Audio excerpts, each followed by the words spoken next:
Si fuéramos un Estado funcional, como dices, Liliana, no tendría uno que venir al DF a exigirle al presidente que resuelva lo de un municipio determinado en cualquier estado. O sea, si fuéramos un Estado funcional, tendría que resolverse en instancias estatales, locales, municipales, de acuerdo al tipo de problema. Habrá problemas y manifestaciones que sí requieren la atención nacional, pero muchas de las que vemos diariamente, porque cuando menos hay una al día, o sea, no nos salvamos de que haya hasta los sábados y los domingos, que en todo caso son las que menos llaman la atención, porque la gente no se crea tal caos como suele suceder entre semana. No sé si recuerdes en los años 90, cuando hubo la reforma aquella que eliminó la reforma agraria, es decir, que quitó todos los párrafos de la Constitución donde se hablaba de reparto agrario y todo eso, no hubo una sola protesta. Y era como para que se levantaran en vilo todos los ejidatarios del país, claro, los ejidos colectivos. Pero fíjate, ahí te das cuenta de que todavía el sistema estaba controlado, podía controlar el corporativismo. Sí. Porque fue en el 92 con la reforma al artículo 27 de Salinas. Sí. Pero obviamente todavía la CNC, la CTM, todo eran satélites del PRI que muy disciplinados. Eso también habla de que se rompió la disciplina interna. Pero esto no es un asunto de tenerle lealtad o disciplina a un partido. Es tenerle lealtad y disciplina a las leyes que te permiten hacer o no hacer ciertas cosas. Esto es algo que debería cumplir el gobierno local y en buena parte también la Policía Federal. Claro, es de sentido común.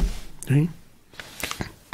Lo que sí sucedió ayer es que muchos fueron afectados, tuvieron que bajarse del transporte en el que viajaban, caminar muchas calles para de todas formas llegar tarde a sus actividades. Y a ellos sí los castigan.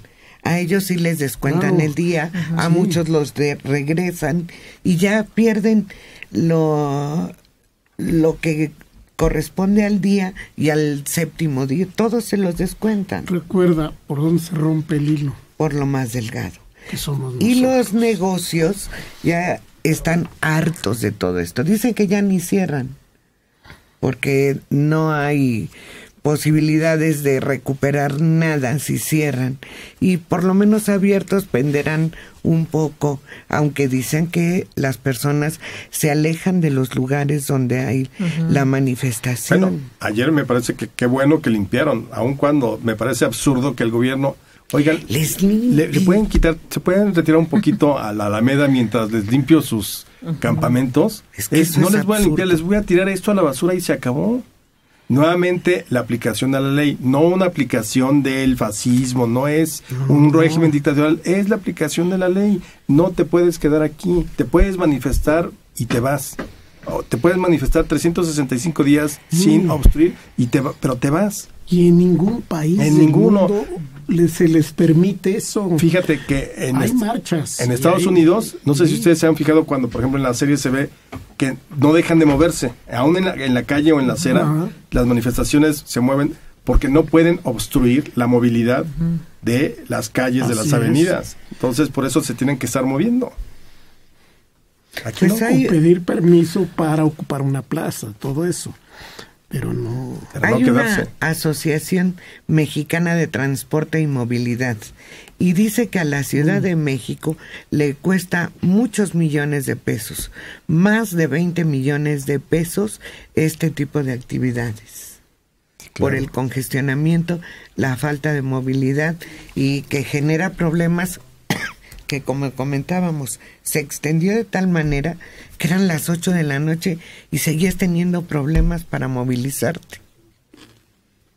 Y ya esto no puede seguir así. Y si creen que siendo complacientes o teniendo una política complacientes con estos grupos, están muy equivocados, porque estos grupos lo que buscan es desestabilizar y provocar el enojo de los votantes. Pero mira, pasamos de los regímenes duros y autoritarios que impedían las manifestaciones a los que prácticamente son totalmente, aceptan todo, cualquier tipo de manifestación. Permisivos, esa es la palabra, permisivos. Porque no hemos visto una diferencia en eso, ni desde Cárdenas, ni con Rosario Robles, ni con Andrés Manuel, ni con Mancera, ni con Ebrard. O sea, siempre hemos tenido como sociedad que aguantar que los manifestantes hagan y deshagan. Lo cual, insisto, no quiere decir que no apoyemos algunas de las causas que son justas, sin lugar a dudas, pero también creo nosotros, uno acepta como ciudadanía esas causas, pero también uno espera de la ciudadanía que se le respeten sus derechos. Claro. José Luis López, de 75 años, de Venustiano Carranza.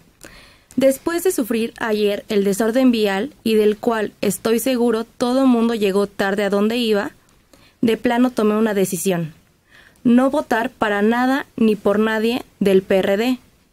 Ay, cómo extraño a Ernesto P. Urzurtu, el último regente que mantuvo el orden en esta ciudad. Bueno, no es el último, ni remotamente, pero ¿por qué va a votar? ¿Por Morena? No, pero fíjate que es muy interesante lo que dice el señor, porque, o sea, realmente Urzurtu refleja ese sistema represivo. Ese sistema donde no había capacidad o posibilidad siquiera de pensar en salir a manifestarte. Las manifestaciones que habían eran las de los burócratas, el 20 de noviembre a favor del sistema, la del 1 de mayo donde salía la CTM a desfilar, pero no había, en esos tiempos no había ningún tipo de manifestación opositora. Bueno, las que había hubo, eran reprimidas. Ferrocarrileros, maestros, enfermeras, fueron reprimidos. Uh-huh. Entonces, insisto, en México es una historia donde somos como el péndulo. No sabemos encontrar el punto medio. Entonces, estamos en un extremo que era la represión y nos vamos al otro, donde podemos decir una especie de libertinaje en las manifestaciones. Sí. Pues algo va a tener que hacer el gobierno del Distrito Federal, porque ya hay mucho enojo. Claro, y son asuntos que ni remotamente tienen que ver ni con las poblaciones de donde vienen estas personas, ni con ni mucho menos con los habitantes del DF. Es como si se armara una manifestación de cientos de miles para protestar, para aumentar el presupuesto, digamos, a la cultura. Muy loable, ¿no? Pero se va a detener el tránsito de la ciudad y molestar a todo el mundo para hacer que aumente el presupuesto educativo. Se redujo el presupuesto a todos porque se redujeron, no sé, las entradas. Ahora, sí hay que pedir que esa reducción no vaya a los programas clave. Claro. Una mujer de 65 años de Valle de Chalco. Los líderes de las marchas obligan a la gente a asistir porque si no, les quitan luz, agua o algún beneficio. Por eso las personas acceden. Pues sí, eso lo sabemos. Algunas, otras van con todo el entusiasmo. Es que hay personas que creen en eso, que creen que va a tener un resultado positivo. Pero yo creo que últimamente el 95% de las marchas son organizadas por grupos que tienen como función dar lata. Sí, en uno o en otro sentido. Golpear políticamente. Sí. Sí. Y como decía Liliana hace rato, el problema es que la marcha ya no termina en convertirse en algo concreto. Absolutamente. O sea, ahora somos una sociedad muy buena para marchar por cualquier circunstancia. Insisto, muchas de las causas son totalmente justas y legítimas. Pero el problema es que como sociedad no hemos podido organizarnos para dar el siguiente paso. Entonces puedes marchar 10, 15 veces por una causa, pero como no hay esa organización de la propia sociedad para dar un siguiente paso, no se logran cosas concretas, no hay concreción en las demandas que se están pidiendo. Pero hay una debilidad por parte de las autoridades hiriente, ya es mortal esa debilidad. Si tú tienes un descontento en tu colonia porque se descompuso el semáforo de la esquina, puedes cerrar la calle y nadie te dice nada. No importa si la calle es avenida, callecita, callejón, no importa. Es carretera federal. Sí, no importa. No importa. Puedes cerrarla con toda la tranquilidad del mundo. Porque si hacemos una lista de las causas por las que cierran una calle, una avenida, te das cuenta que son situaciones que no tienen ningún sentido. Y muchas veces también ves a una sociedad que no está dispuesta a ceder nada, ¿no? Es que tiene que pasar por aquí una vía rápida. Yo sé que para los vecinos es muy molesto, pero así es la vida pública, así es el crecimiento de la ciudad. Si no pasa por ahí, tiene que pasar por otro lado, pero alguien va a afectar. Entonces ahí también como ciudadanía nos falta, en cierto modo, cierta comprensión. Digo, claro, sentido común y comprensión, obvio, siempre y cuando lo que te está proponiendo el gobierno sea algo viable, no una tontería. Pero, por ejemplo, ahorita los vecinos de Mixcoac están muy molestos por el asunto del deprimido que van a hacer. Yo no sé, francamente, si sea funcional o no y si vaya a servir y remediar el asunto del cruce entre Insurgentes y Río Mixcoac. ¿Tienen razón de manifestarse? Sí, pero yo creo que el asunto no es por bloqueo, o no debes de hacerlo bloqueando, sino tienes que buscar, si no es lo conveniente para la zona, dar los argumentos por los cuales no es conveniente. Bueno, y es que en sí ese paso yo creo que sí es necesario. Es que es un tapón. Un tapón espantoso. Un tapón, Llegas por el puente ese que da la vuelta de Revolución a Río Mixcoac y llegas a pararte. Claro. Horas. Además, se fijaron así de que no puedas salirte. Es decir, no. Antes por lo menos había la posibilidad de dar la vuelta y meterte por Guadalupe. No, la otra, San José Insurgentes, creo que es la de sí, la claro, bola, es la primera. La de la bola. Y escapar, ya sea hacia Revolución o hacia Insurgentes. No, ahora ya no. Ya no. Es como un kilómetro que te tienes que seguir y no tienes manera de dar la vuelta a ningún lado. Y entonces, te digo, la gente se queja de, no quiere que pase nada, ni se transforme una ciudad si tiene que ver con su colonia, con su calle.